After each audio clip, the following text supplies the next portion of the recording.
How are our evolving ideas about gender changing language? Let's find out. Now, first of all, what is gender? Today we usually use it as a synonym for sex. So what does that have to do with language? The word gender itself has roots in the Latin genus, which means type, and also in ancient Greek, when the philosopher Protagoras applied it to words, as in the specific words masculinity, femininity, or neutrality. This is still seen today in many Romance languages, like la baguette in French or el zapato in Spanish. For hundreds of years, this was what gender was.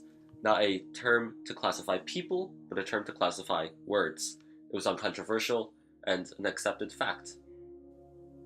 Let's take a look at how it was defined in 1612 by the English schoolmaster John Brinsley the Elder. Question: what is gender?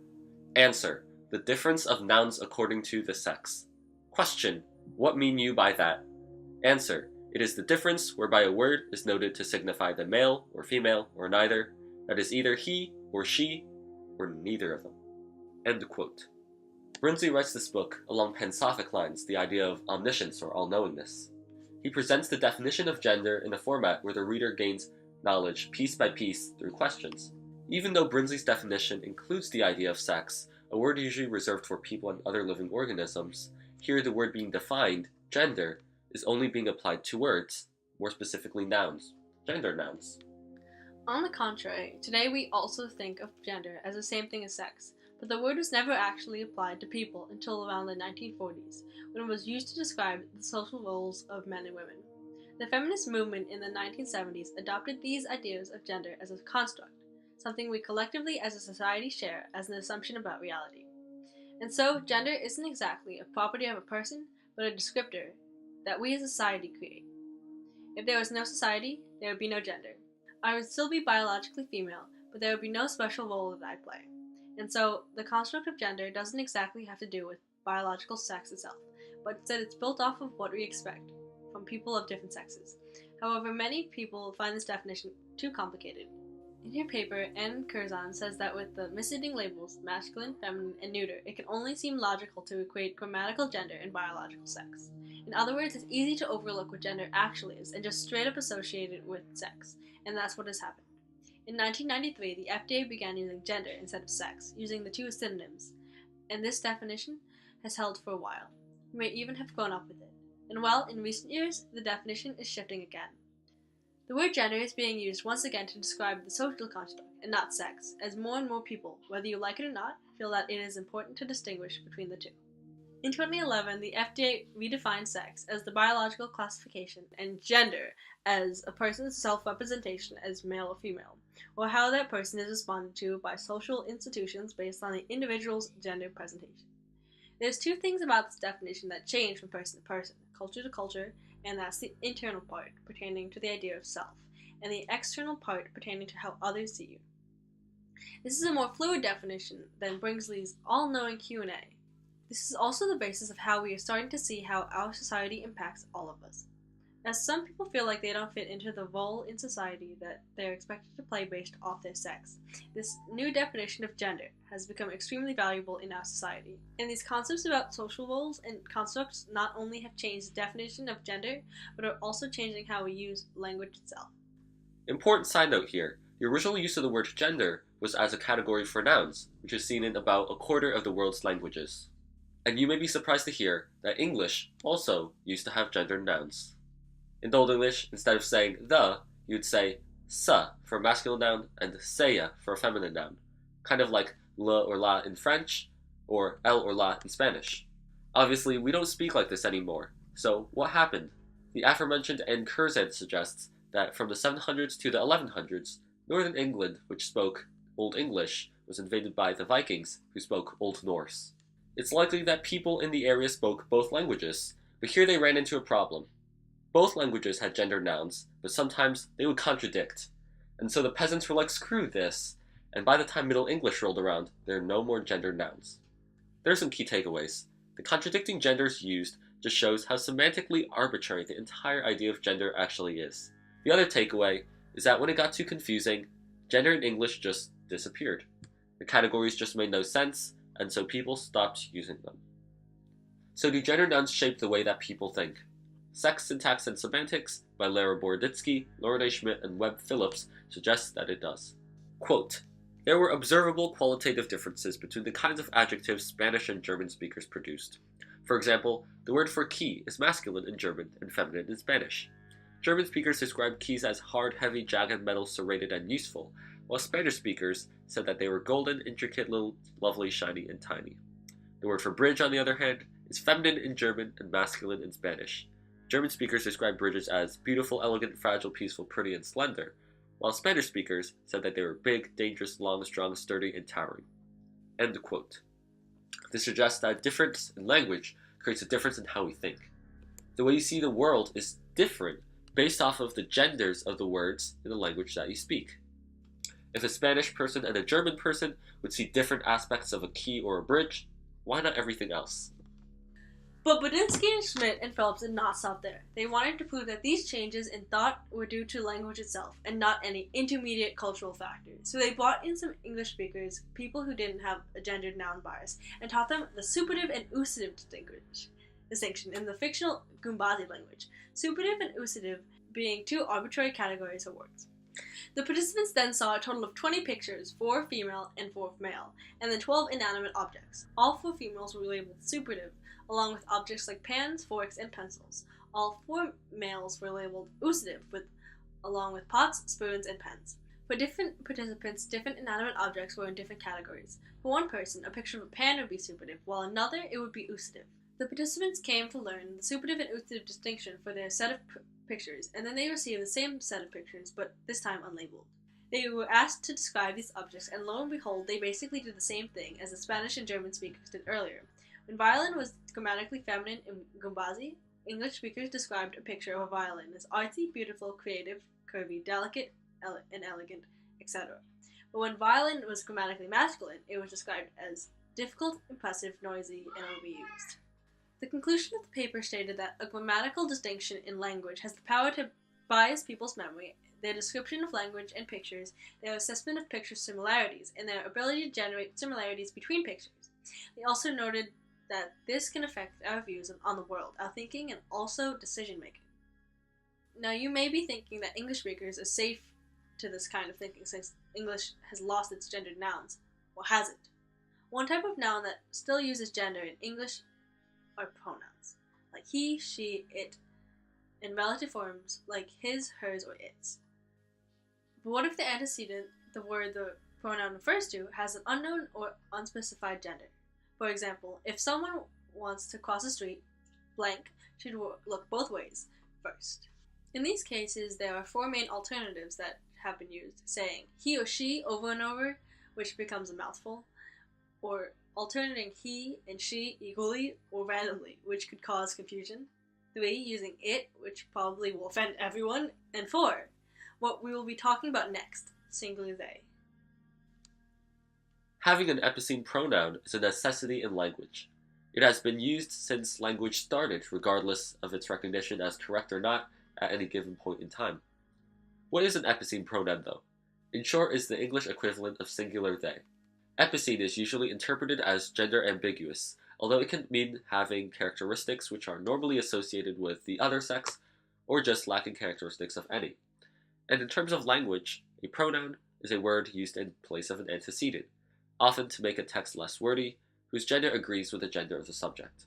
This leads to the problem of what the gender of the subject is, which in many cases is ambiguous or unknown. When language began, pronouns were without the standard idea of gender. Sumerian, the first written language, did have gender pronouns, but in the sense that gender was inanimate or animate, a trend that follows through the development of language later down the line. There was no distinction between feminine and masculine nouns. Feminine and masculine nouns and pronouns first came into play later in the development of the Proto-Indo-European languages, although their exact origin is indeterminate. As mentioned earlier, English originally did have gender nouns. However, with confusion and the contradictory system with other languages, it was eventually just given up on. Pronouns continue to stay gendered, however. There is the she and her for female, and he, him for male. During this mess of gendered words, the singular they was born. Geoffrey Chaucer, who is often considered a founder of English literature, also used the singular they in the Canterbury Tales, Pardoner's prologue. Circa 1400, and whoso findeth him out of switchblade, they will come up. Here Geoffrey uses they for a person of anyone regardless of gender. The beginnings of literature in Middle English 600 years ago accepted singular they, however its correctness has been debated ever since.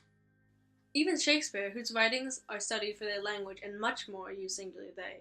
In his Comedy of Errors in 1594, there is not a man I meet but doth salute me, and if I were their well-acquainted friend. But if singular they was used, why was it not accepted? Simply grammarians wanted English to be closer to Latin, as Latin didn't have a singular they. In the 18th century, grammarians started publicizing that he should be used as the gender, non-specific pronouns, since they was still only accepted as plural. Anne Fisher, an 18th century teacher, used the pronoun he to refer to both male and female because she was one of the few women who had studied Latin, which used he in this way. The masculine person answers to the general name, which comprehends both male and female, as any person who knows what he says. With the focus on gender identity, there is also a need for a different singular pronoun that is not she or he. Once again, singular they, them, for gender non-specific people, and it's being more widely accepted. As of the end of 2015, the Washington Post has allowed its staff writers to use the singular they to refer to genderqueer individuals, as can be seen throughout history. The use of the word they has fallen in and out of different usages for both linguistic and cultural reasons. All of this brings us to the modern age. Our ideas about the definition of gender are changing once again, and the closely connected concept of political correctness has emerged. The term politically correct came into use in the 1980s, and Merriam-Webster defines it as conforming to a belief that language and practices which could offend political sensibilities, as in matters of sex or race, should be eliminated. Although PC is a touchy subject, I think it is safe to say that it was originally intended to avoid language that may be offensive, but in today's discourse, many people feel that it's an excessive shutdown of speech and thought. Let's take a look at both of these definitions to get a better idea of how PC is shaping our language today. The original definition of political correctness encompassed empathy, and also the idea that you don't want to offend someone, even if they disagree with you. It is built off of good manners, avoidance of negativity, and recognizing the value in all people. In short, it was based off of politeness and respect. One example of political correctness is saying Happy Holidays instead of Merry Christmas. Although a cashier may be well-intentioned when they wish you Merry Christmas, the phrase does still assume that you're a Christian. And so saying Happy Holidays isn't an attempt to stifle Christianity, but instead a more inclusive way to get the same point across. Of course, in public discourse, political correctness generally gets a bad rap. To many people, it's about surrendering to someone else, usually oversensitive about a small issue. Many people think that those on the political left are too sensitive and weak to talk about the issues of importance. And I can see why a lot of people feel that political correctness shuts down free speech. And I would agree that there are times where PC goes too far, and that there are some oversensitive people in this world. Of course, the idea of shutting down any discussion you don't like is infantile. If I must sum up the public reaction to political correctness, I would quote Pauline Bishop from the Tab. Quote, "My point is not that one should never be offended. There are things one ought to be offended by. And my point is not that it's all right to offend people. I think we can all agree that deliberately offending someone is generally in poor taste. But to seek to ban the offensive, often by social pressure rather than law, is not only a weak, childish response that runs away from the issue and panders to the whims of those with the emotional backbone of a newborn, but an assault on freedom of speech, and by extension, freedom of thought." End quote. And the way some people see it is as a set of rules that need to be followed, and if you don't follow them, you're a bad person. On the contrary, some people on the left claim that the right also has their own form of political correctness, used in two ways. One, get out of jail free card, where you can get away with saying anything and then blame someone for being too PC. And two, the fact that plenty of conservatives are oversensitive about many issues having to do with them. Just like some liberals, some conservatives will shut down any debate about things they value. The result of all this madness is that it has led to a cultural war, stifling actual discussion about the issues that really matter. In his article, Don Williams writes, in 2003, a strain of right-wing political correctness all but shut down debate about the war in Iraq. Not only was it deemed impolite to criticize the war, firebrands like Ann Coulter and Bill O'Reilly called it treason. And so I would argue that political correctness is a problem on both sides, and that its usage currently stifles discussion that actually need to be had. And of course, it shouldn't be like that. Instead, simply being kind is something that everyone can agree with, and promotes many of the same values as valuing the individual. And if we can all agree to be more polite, our society would naturally be a better place for everyone. But going back to language, obviously, the way we choose to speak about issues is changing due to the political correctness. In the modern age, the language of dialogue itself is shifting, whether in a direction of censorship or in a direction of some expression of everything. So what does gender have to do with this? Let's go back to the definition of gender. There are three main definitions that the word has. 1. The word used to describe and categorize nouns. 2. Natural gender, which has come to mean biological sex. And 3. Gender identity, as in social roles of people themselves. If you recall, the FD placed this third definition as the primary one, when they said the gender was a person's self-representation as male or female, or how the person is responded to by social situations based on the individual's gender presentation. Earlier we said that this new definition of gender has become more valuable because some people feel like they do not fit into the role in society that they are expected to play. But this is bigger than that. We are redefining what it means to be a man, woman, or neither. With political correctness, this is reflected in our word choice, what we choose to say.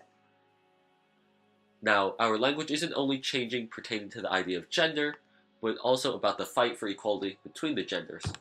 Although you may disagree with how it has played out through actions, in principle, feminism is gender equality. If you are a feminist, you believe that all genders should be treated equally, in principle. Having that in mind, let's take a look at this comic strip from College Humor. What you're really saying when you support gender equality, but not feminism. Meh, I don't identify as a feminist because I support gender equality. Feminism is about gender equality. No, I mean I support real equality.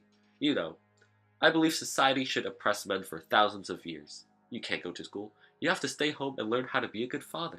Here's his dowry. He's your problem now. Don't wait up for me, champ. And women should control all political and economic power. The new Domestic Family Act to retract the right for men to vote has officially passed. You can't trust male judgment. Have you seen their bar fights? They'll just vote for whatever their wife wants anyway. Children need a strong father figure at home. Be a good boy and go fetch us some more sangria.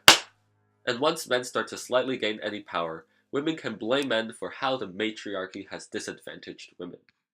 Is America ready for a male president? Can someone who's never even given birth to a human lead a nation of them?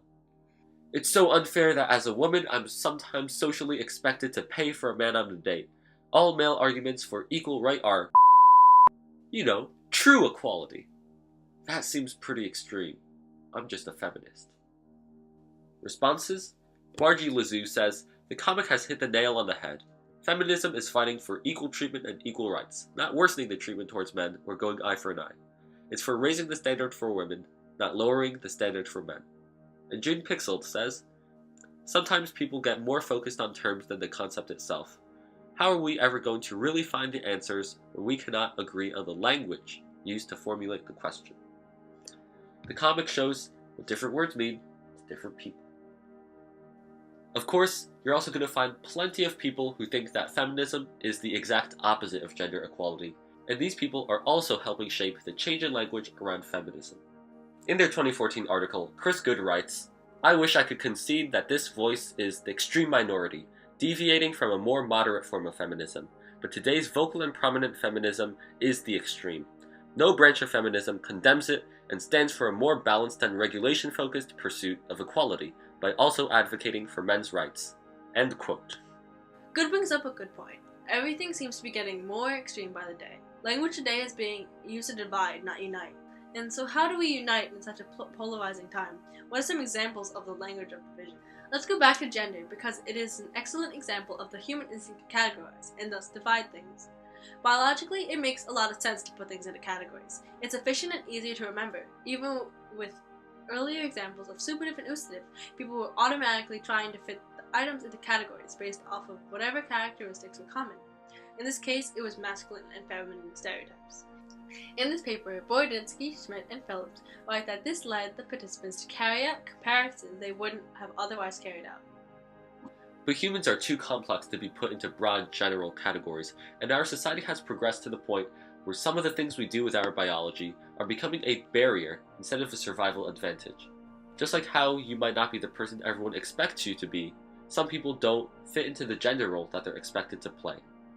And as established earlier by the history of how English lost its gender nouns, gender in English itself is a very semantically arbitrary idea. Increasingly, as our society progresses, there is less and less need to force people into different roles based off of their biological sex. Maybe we can look back at Middle English once again. When the categories got too confusing, people stopped using it, and gender disappeared. And with political correctness, and all the ideas of right and wrong it brings, maybe we should just try to be more kind. To accomplish that, all one needs to do is make an effort to try to understand the position of another. Out of the respect for one another generated by that, there will naturally be more equality between genders, not only in principle, but also in practice. Another important part of this is also understanding ourselves, and recognizing our own biases. With the Spanish and German speakers and the supinatives and usative of Boroditsky's study, we need to realize how language impacts our own perception of gender, and also how we see the world. After all, the definition is fluid, so why should we box it into categories? Gender is more than female and male. It is more than categories of words. It is the primary human instinct to categorize things.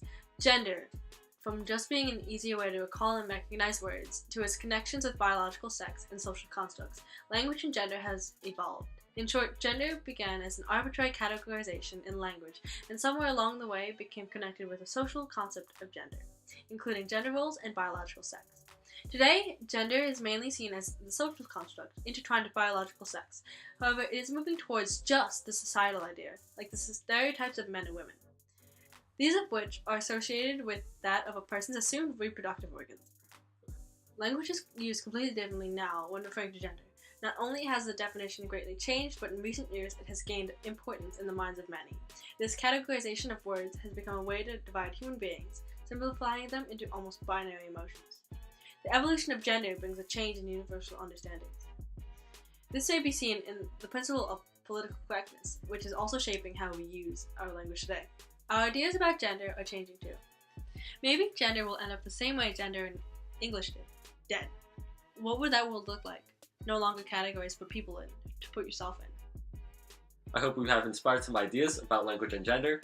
Tell us what you think in the comments. Now your hair is cut off, and the battery is